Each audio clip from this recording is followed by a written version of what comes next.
medite na palavra de Deus, no que Deus tem para nos dizer.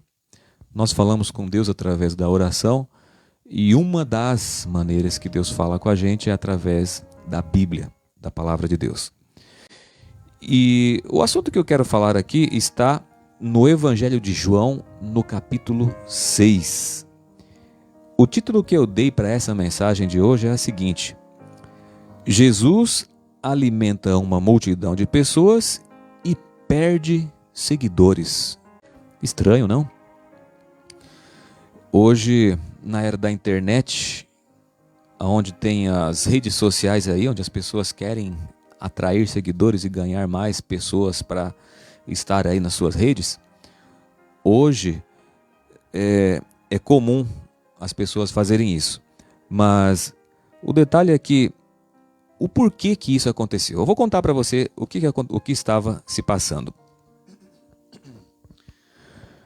Jesus fez ali uma multiplicação de pães e peixes e alimentou cerca de 5.000 homens que havia naquele local. Era um local afastado da cidade. E a história começa dizendo o seguinte, que Jesus quis fazer um teste, uma experiência com os seus discípulos, do alimento que deveria dar para aquelas pessoas, porque já estava ficando tarde e, é claro, o estômago começa a roncar, né, Roger? Quando o tempo vai passando e a tarde vai chegando e a fome também. E aí Jesus queria testar os seus discípulos e ele falou o seguinte: olha, arrume comida para essas pessoas. E os discípulos falaram assim: olha, ainda que tivesse aqui bastante dinheiro, aonde que a gente ia achar restaurante para comprar marmita para todo mundo? Não é? Que os restaurantes não estão preparados para dar uma refeição aí para 5.000 pessoas. É muita gente. E aí, seguindo toda essa questão aí, Jesus pediu para que as pessoas, ordenou para os discípulos, mandar para que as pessoas se sentassem. E então eles disseram o seguinte: olha, tem aqui 5 pães e 2 peixes, mas o que é isto para tanta gente? E a história seguiu contando aqui na Bíblia, e nós já conhecemos muito bem este relato. Todas aquelas pessoas se alimentaram, comeram, encheram a barriga, se fartaram e ainda sobraram 12 cestos de pães cheios de alimento. E como diz o texto que havia ali, Roger e irmã Clarice, cerca de 5.000 homens, quando todo mundo comeu, estava com a barriga cheia, eles olharam para Jesus e também olharam um para o outro. Um olhou para o outro olhou para um e disseram o seguinte: espera lá, esse daí tem que ser o nosso rei. Entendeu? Porque olha, nunca vimos coisa parecida, uma multiplicação de poucos alimentos ali para alimentar tanta gente. E eles começaram entre eles a fazer aquela trama, aquelas ideias, e Jesus, percebendo isso, saiu de fininho, mandou os discípulos: olha, entrem no barco e deu fora daqui, passe para o outro lado do rio. E Jesus saiu pelo meio do povo ali, eles nem perceberam, e subiu no monte. Jesus despediu a multidão, que a Priscila está me lembrando aqui, e subiu no monte.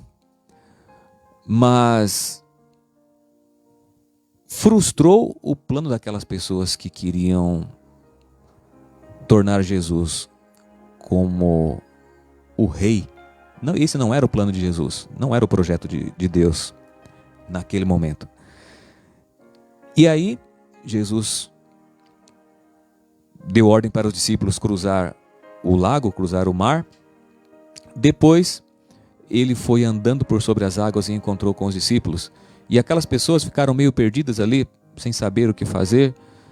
E depois descobriram também que Jesus não havia entrado no barco com os discípulos. e eles ainda procuraram Jesus naquela região ali, mas não encontraram. Depois eles cruzaram o lago e foram se encontrar com Jesus lá do outro lado.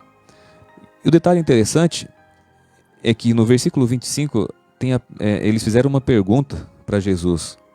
E tendo-o encontrado no outro lado do mar, lhe perguntaram: Mestre, quando o Senhor chegou aqui? Como é que foi que o Senhor chegou até aqui? E aí eles começaram novamente a discutir e a falar sobre alimento, Roger, sobre comida. Eles não haviam se contentado com o desaparecimento de Jesus repentino. E Jesus começou a fazer um discurso muito duro. E o que eu quero destacar aqui é o seguinte: no versículo 50, versículo 51, Jesus disse assim: ó, eu sou o pão vivo que desceu do céu. Se alguém comer deste pão, viverá eternamente. E o pão que eu darei pela vida do mundo é a minha carne. E o versículo 54. Quem come... Aliás, versículo 53 também, né? Em verdade lhes digo que se vocês não comerem a carne do Filho do Homem e não beberem o seu sangue, não terão vida em vocês mesmos. Quem come a minha carne e bebe o meu sangue tem a vida eterna, e eu o ressuscitarei no último dia. E eles se perguntavam: como é que este pode nos dar a sua própria carne para comer? Que discurso estranho, comer a carne de Jesus e beber o sangue. É claro que Jesus não estava aqui descrevendo isso de maneira literal, mas de maneira espiritual, para ensinar uma verdade espiritual. Jesus estava se referindo, fazendo uma referência à sua morte na cruz. Então, só que as pessoas, eles estavam tão focados no pão físico, no alimento físico, que não entenderam esse recado de Jesus. E de fato, até nós, quando lemos esse relato, parece uma coisa estranha. Jesus está sendo... É uma verdade muito forte. E no versículo 66, o versículo 66, capítulo 6, o versículo 66. Diante disso, muitos dos seus discípulos o abandonaram e já não andavam com ele.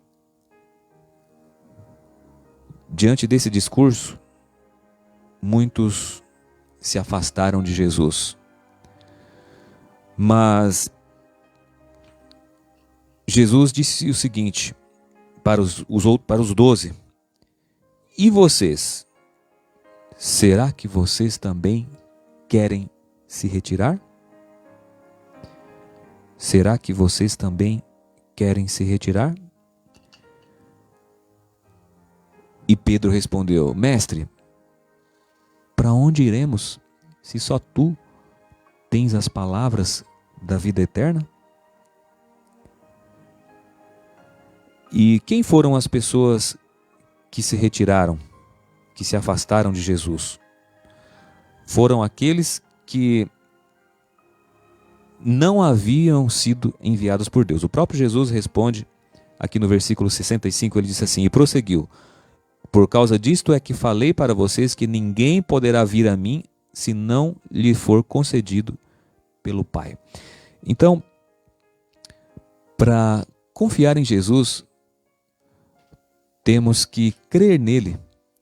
E como eu diria assim,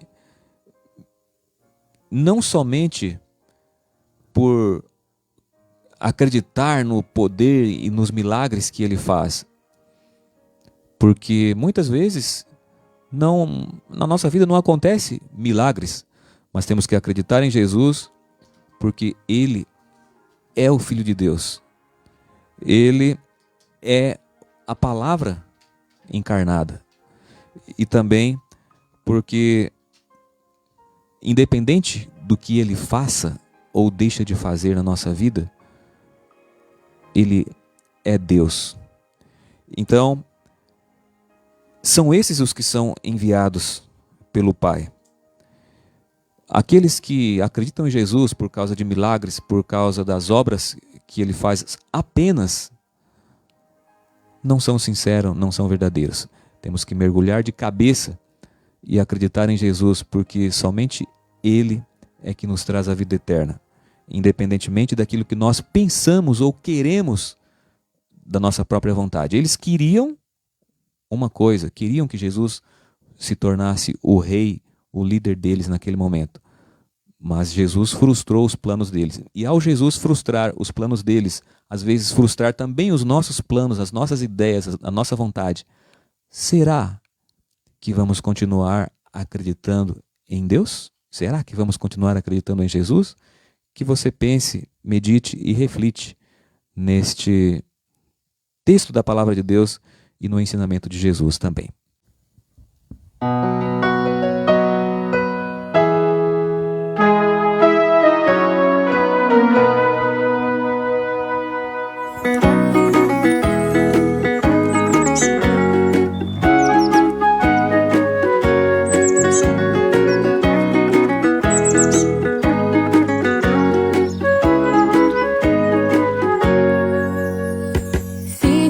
Cantando, sempre me preparando, no tempo do Senhor Ele virá buscar os filhos seus, morar no lindo céu, vida nova sim teremos lá, no eterno lar.